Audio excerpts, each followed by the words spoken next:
I want to begin by talking about why creative learning now. Why has the phrase creative learning got some traction? What's interesting about it? And why are different constituencies of people interested in the idea of creative learning? And I think it's important here to say that anything around the idea of creativity is often framed in quite an aspirational way. A bit of me doesn't really like talking about creativity because creativity is like, you know, motherhood and apple pie kind of stuff. Who could be against it? You know what I mean? And in that sense, it's not very rigorous.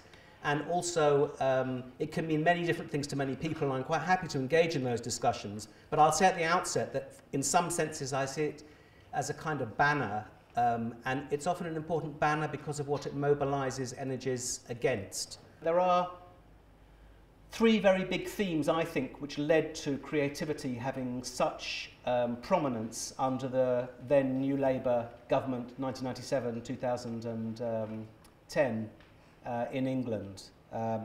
And there are two or three kind of important reasons here, which is why creativity has been such a sort of fashionable topic in recent years.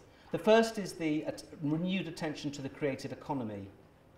I know you have a long in some ways the Australian interest in the creative and cultural economy actually predates the English, but the English got quite a lot of traction in the late 1990s with a lot of attention to the fact that countries like, older countries like England and the States kind of realised that a large part of economic growth came from the production and exploitation of creative work, creative labour. So I think they now reckon around 8% of the GDP in the UK is from the creative economy, and a lot of it's from the exploitation of intellectual property, films, media, but a whole host of kind of different kind of businesses, different kind of work opportunities that are now kind of part of the creative economy. I think, I spoke to somebody in Brisbane recently, I think it's reckoned to be about 4% in Australia, and certainly there's been a lot of policy interest in this country around the development of the creative economy, and therefore the need to educate and develop young people who can play their part in driving growth in the creative economy forward. The second kind of big theme that lies behind the recent interest in creativity and creative education has been a kind of very complicated and rather fraught and very difficult debate around school. But basically I think it's fair to say that in the late 1990s, in developed countries, there has been an increasing sense of anxiety that schools are not fit for purpose, that schools are in some ways failing young people, and that the processes of schooling are in some ways irrelevant. Now, in some ways, I have difficulty with this argument because ever since schools were invented, people have been saying that about schools and schooling. So on one level, there's nothing new. I think what's been particularly acute in recent years is that you've seen an increasing centralisation of power and control about schools and schooling, of which the national curriculum, whatever's going on here, is clearly the latest manifestation in this country, and which we had to suffer from the late 1980s onwards in England.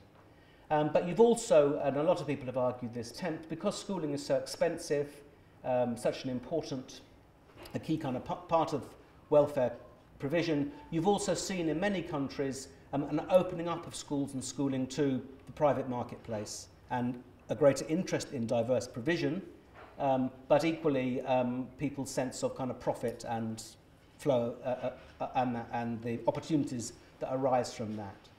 At the same time, you've had an increasing sense that schooling in some way isn't serving huge percentages of the population. Now, whether there is a crisis in public schooling or whether that crisis has been to some extent manufactured, we can perhaps discuss later. Either ways, it's fair to say that there is a kind of debate and a particular anxiety about how schools work, how they work inside themselves, the kind of curriculum on offer, the kind of pedagogy, the kind of teaching experiences on offer. And this, in turn, is a key driver for interest in creativity, because one of the arguments basically is that we need more forms of creative education in order to compensate for what are perceived to be the alleged failings of the schooling system. And the third kind of argument I think I draw attention to is a kind of a values issue, that we live in a culture and a time that is very concerned with identity processes, that is quite, that pays great attention to sort of therapeutic discourses about the ways in which we can talk about how we grow as people, how we achieve value, how we